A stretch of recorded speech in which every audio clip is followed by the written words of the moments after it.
और याद মনে রাখবেন আজকে এই দেশের মধ্যে যতগুলো আন্দোলন হয়েছে ষড়যন্ত্রকারীদের মাধ্যমে, বিদেশি ষড়যন্ত্রকারীদের মাধ্যমে সমস্ত আন্দোলনের মূল কান্ডারি কমিউনিস্টরা ছিল। সবগুলো আপনারা একবার ভেবে দেখুন কোথায় কোথায় আন্দোলন হয়েছে। উড়িষ্যাতে ইয়াদ করুন, পাসপোর্ট জন্য আন্দোলন হয়েছিল যে ওখান থেকে কিছু করতে দেব না, মাইন উঠাতে দেব না, কাউকে ইন্ডাস্ট্রি করতে দেব না।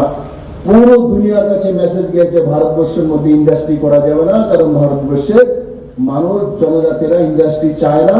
আর তার কারণে ওই সময় 2 থেকে 3% জিডিপি ইন্টারন্যাশনাল লেভেলে ডাউন হয়ে গেছে। পরবর্তী সময় দেখা গিয়েছিল কারা ফান্ডিং করতেন, কারা করতেন, কারা তার পেছনে রয়েছেন, সামনে রয়েছেন, সব সেই কমিউনিস্টের লোক। ফান্ডিং কে করছে? एक ग्रीन संस्थान, ग्रीन फाउंडेशन। সেই গ্রিন ফাউন্ডেশনের সঙ্গে কার যুক্তি? এই কমিউনিস্টের। জাতি ভাষার ভিত্তিতে ত্রিপুরাতে 1980 থেকে 2005 পর্যন্ত দাঙ্গা করানো হয়েছিল। এখানে অনেকে আছে এখানে ভুক্তভোগী, সে ট্রাইবাল হোক আর বাঙালি। বাংলাতে বলে পাপে বাপকেও ছাড়ে না, কিন্তু তাই বলে পাপে বাপকে ছাড়বে না তার জন্য বসে থাকবো আর কাজগুলো হয়ে যাবে তেমন না। গীতাতে বলেছে কর্মই ধর্ম, কর্মকর্তা। তার জন্য এই বিভীষিকা যাতে দ্বিতীয়বার না হয়, শুধু দেশ বিভাজন হলেই বিভীষিকা হয় তেমন না। এই নকশালি যেন বিভীষিকা, বিভাজন বিভীষিকার অঙ্গ। মাওবাদী কি চাইছিল? দেশকে টুকরা টুকরা করতে চায়। দিল্লিতে জওহরলাল ইউনিভার্সিটিতে দাঁড়িয়ে কমিউনিস্টের পান্ডারা বলে দেশকে টুকরা করতে হবে, টুকরা টুকরা করতে হবে, আর কমিউনিস্টরা হাততালি দেয়। ছত্তিশগড়ের জঙ্গলের মধ্যে থেকে মাওবাদীরা মানুষদেরকে লুটতরাজ করে। দেশের গৃহমন্ত্রী অমিত শাহকে আজকের দিনে ধন্যবাদ জানাবো, যিনি সংকল্প করেছেন মাওবাদ মুক্ত ভারত তৈরি করবো আর করতে সক্ষম হয়েছে। তো 80-তে কেন দাঙ্গা হলো?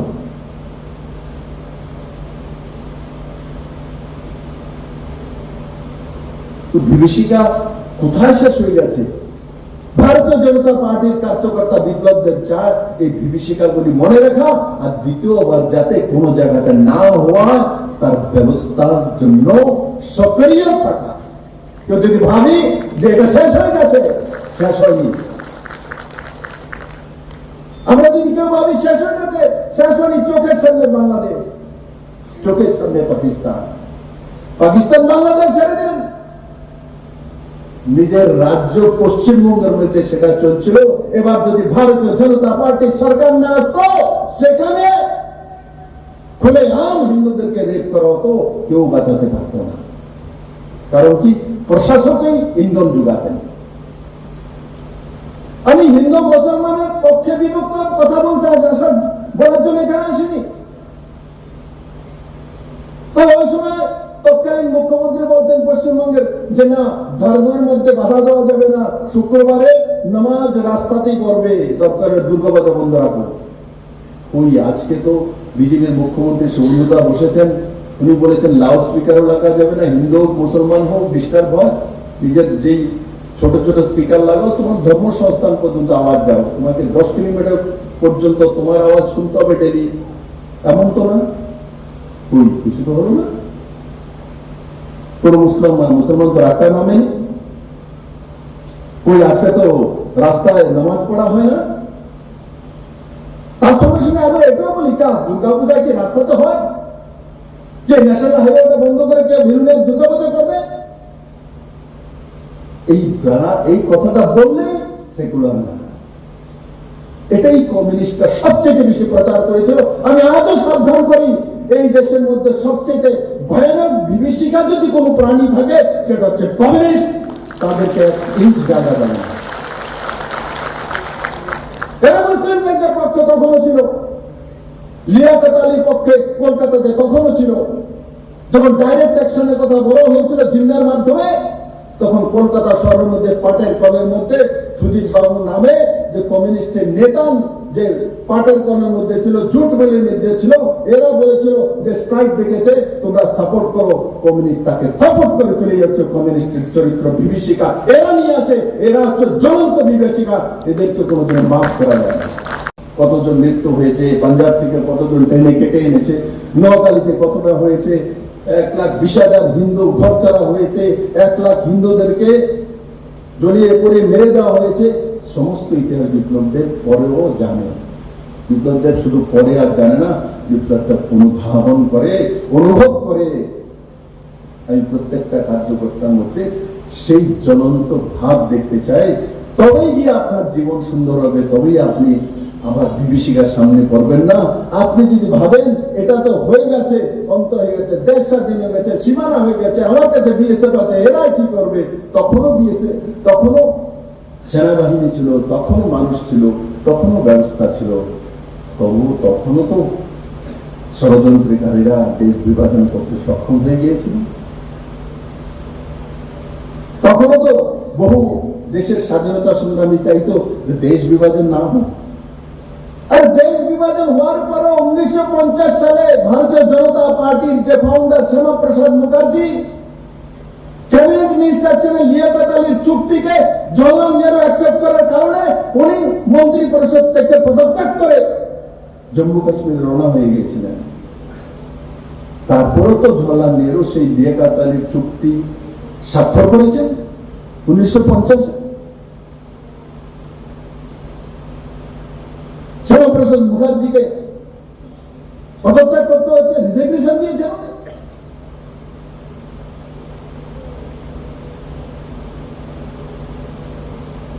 আজকে যারা আমরা কলকাতা যাই, দমদম থেকে এয়ারপোর্টে নামি, রুস্কুয়ে তারপরে যাই কলকাতা সরে হাওড়া ব্রিজে গিয়ে দাঁড়িয়ে ফটো তুলি।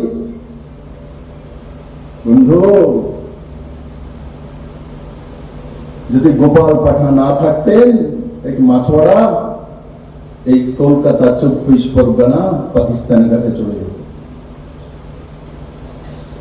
যদি শ্যামাপ্রসাদ মুখার্জির জন্ম বাংলাতে না হতো, কলকাতা শহর আজকে পাকিস্তানের হাতে। আর বিগত 15 বছরে যেটা 34 বছর কমিউনিস্টরা করেছেন, তার দুগুণা পশ্চিমবঙ্গে যে মহিলাটা মুখ্যমন্ত্রী ছিলেন, কমিউনিস্টের ঠাকুর দাদা হয়ে উনি সেই কাজগুলি করেছেন। আর তার পরিণাম দেখুন, কম সময়ের মধ্যে, যেটা আমি ইলেকশন আগে বলতাম, আমার কোন ভাষণ বা ইন্টারভিউ কেউ যে দেখে দিলে নেয়, তাই আমি বলতাম যে পশ্চিমবঙ্গে কোনোদিন আর কোনো মানুষ, কোনো মা তার মেয়ের নাম মমতা রাখবে না, আর 2026 ইলেকশনের পর তৃণমূল নামে কোনো পার্টি থাকবে না। আজকে সেটা হয়ে গেছে। শেখ হাসিনা যখন চলে গেল, কার উপর অত্যাচার হয়েছে বাংলাদেশে? 1947 সালে যারা দেশ বিভাজনের শিকার হয়েছে, এরা আবার শিকার হয়েছে। তাদেরকে জানিয়ে মেরেছে, তাদেরকে রেপ করেছে। 13 বছরের মেয়েকে নিয়ে বিভিন্ন ধার্মিক স্থলের মধ্যে নিয়ে রেপ করেছে। বিভীষিকা শেষ হয়ে যায় তেমন নেই, অনেকভাবে হয়ে গেছে। 47 স্মরণ করে লাভ কি? ওই সময় ঠিক আছে, দাঙ্গা হয়েছে, নোয়াখালীতে 1 লাখ মহিলার উপরে ধর্ষণ হয়েছে। আজ পর্যন্ত দুনিয়ার সবচেয়ে বড় রায়ের নরসংহার হিন্দুদের নোয়াখালীতে হয়েছে। আজ পর্যন্ত দুনিয়াতে এখনো পর্যন্ত নেই এত বড় নরসংহার। নোয়াখালীতে একটা জায়গা, লিচু বাগান, সেখানে কিছু উড়িয়া হিন্দু সমাজের লোক ছিল। কত লোক? 300 লোক, কুল মিলিয়ে বাচ্চা সহকারে। 15 মিনিটে 300 লোককে নৃশংসভাবে হত্যা করেছে, দা দিয়ে গুলি দিয়ে নয়। 15 মিনিটে, 15 মিনিট। আজও কি সেই বিভীষিকা শেষ হয়ে গেছে? দেশ বিভাজন হয়েছে। আমি পশ্চিম পাকিস্তানে যাব না, পূর্ব পাকিস্তান যেটা হয়েছিল, পরবর্তী সময় বাংলাদেশ হয়েছিল, তার বিষয়ে বলব। বিভীষিকা শেষ হয়ে গেছে? এই কমিউনিস্টের বন্ধুরা বোঝাবে এই পুরনো তত্ত্ব নীতি না, কংগ্রেসের বন্ধুরা বলবে। তাদেরকে জিজ্ঞাসা করো, বাংলাদেশে যে কিছুদিন আগে পলিটিক্যাল ঘটনা হয়েছে, তার জন্য হিন্দুদের কেন রেপ করা হয়েছে, ঈশ্বরের মন্দির কেন চালানো হয়েছে, রামকৃষ্ণ আশ্রমের উপরে আক্রমণ কেন, সাধু সন্তদের মারা হয়েছে কেন, গাছে ঝুলিয়ে হিন্দুদেরকে কেন মারা হয়েছে,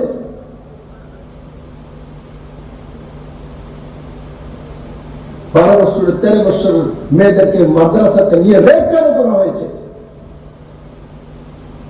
ঝুলিয়ে জ্বলন্ত আগুন কেন জ্বালিয়ে দেওয়া হয়েছে। আজও কি বিভীষিকা শেষ হয়ে গেছে? শেষ হয়নি বন্ধু। তার জন্যই প্রথম বললাম, আমরা কিসের জন্য এসেছি? বিভাজন বিভীষিকা শোনার জন্য এসেছি না? তা যেন আমার রাজ্যে দ্বিতীয়বার না হয়, আমার জীবনে যাতে দ্বিতীয়বার না হয়, তার ব্যবস্থা করার জন্য এসেছি। সঠিকভাবে যদি অনুভব করতে হয়, তাহলে অতীত এবং বর্তমানকে জুড়তে হবে। মাঝখানে অনেকটা সময় ষড়যন্ত্র তৎক্ষণাৎ তৈরি হয় না। আমরা অনেক ভাবি ষড়যন্ত্র তৈরি হয়েছে 1905 হয়ে গেছে, ভুলে গেছে, হয়নি, আর হবে না। কিন্তু সেই বীজ 1905 যেটা তৈরি করেছিল, ম্যাচিওর করেছিল ইংরেজরা, তার পরিণাম 1947 আজকের দিনে।